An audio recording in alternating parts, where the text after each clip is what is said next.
او د المروان ویلفیر ټرست د ان سی ایچ ډي خو الفاظ را سره نشته چې د هغې به زه شکریا ادا کړم، ځکه چې هغه نن 42 سال بعد په دې جیل کې د تعلیم بنیاد کېښودو او د تعلیم مثال د رڼا بنیاد یې کېښودو. د هغې سکول موږ کولاوو، د هغې زموږ یو پروګرام روان دی چې دغه ګلالي ماشومانان چې د چا اووم اتم نهم کې سکول ختم شوی دی، دا دوباره موږ ایجوکیټ کړو او واپس خپل کلاسونو کې په سره د یونیفارم کېنو.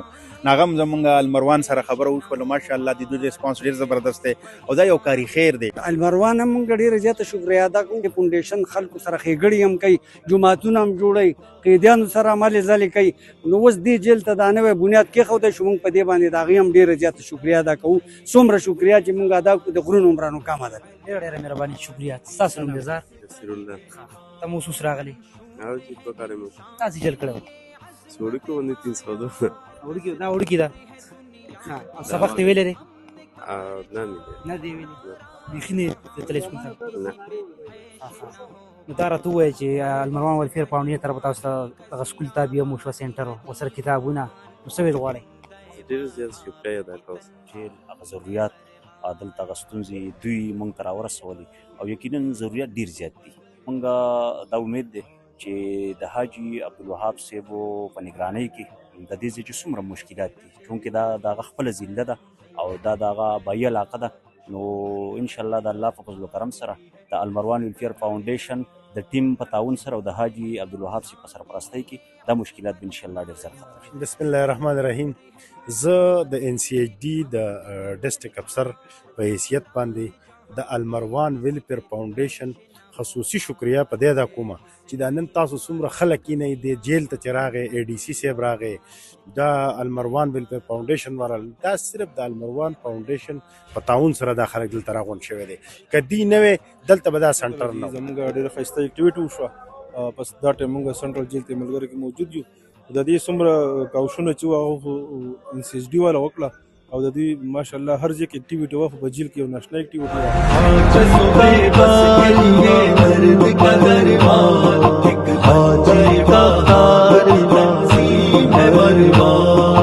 حضرت ادریس ترنزی کا یہ فیضان، شوکت علی حقانی بھی ہے اس کا نگہبان، منشور ہے انسان کے لیے عظمت معیار، دستور ہے دنیا کے لیے امن کا پرچار، نعرہ ہے جہاں میں کسی پہ عیش نہ ہو بار، ہے اس بہی خواہی کا ضیاء بازی ہدی خان، ایک بندہ وہاب کی تنظیم ہے مروان، ہر بیت صبح کی تنظیم ہے مروان.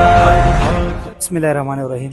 پروګرام پښتو باندې زیات او رمان تاسو ته هرکلی وي. لوړ دیر ډسټرک لوړ دیر کې مګر چې کوم جیل دی هغې ته راغلو. دا زموږ دویمه دوره ده. اولني پړاو کې موږ د المروان ویلفیر فاونډیشن حاجي عبدالوهاب صاحب د اړخه چې کوم قرآن عظیم الشان دي هغه موږ په جیل کې ډونیټ کړه ورسره سو چې کوم قرآن عظیم الشان. نن هم د المروان چې کوم ټیم دی هغه راغلی دی، وشي د هغو سره به هم خبرې اترې کوو. د جیل چې کومې کړمې دي، کومې ستونزې دي، هغه هم انشاءالله د المروان ویلفیر فاونډیشن د اړخه حل کېږي. دا خو سره منتظم موجود دی د ملاکنډ ډیویژن زبیر صاحب، دغه صاحب هم یو دوه درې خبرې کوم. زبیر صاحب دا راته ووایي چې نن خو موږ د تیماګرې جیل دوره وکړه، دلته کمې ستونزې وي چې کم اهم ایشو په هغې باندې لکه څه بحث وکړه او څه سبق کولي د المروان د طرفه. مننه طور الرحمن صاحبو. د ټول ناول خو زه مراد صاحب هم خواته ولاړ دی، د ډېر زیات شکرګزاري چې دا د دوی ایفرټس او د دوی کوششونو چې المروان ویلفیر فاونډیشن آفس ته د دې جیل هغه ضروريات دلته هغه ستونزې دوی موږ ته راورسولي او یقینا ضروريات ډېر زیات دي، خو بادشاه صاحب له د الله توفیق او طاقت ورکړي یقینا وکړي د هغوی شپه ورځ لګیا دي او د دغې مشکلاتو د ختمولو کوشش کوي. هغه خصوصا چې کوم دلته نیو جنریشن دی، نوجوانان دي چې موږ د هغې دوره وکړه، هغې کې د 7 کلاس 8 کلاس 9 کلاس فرسټ ایئر داسې سټوډنټان دي، دغسې پکې موږ د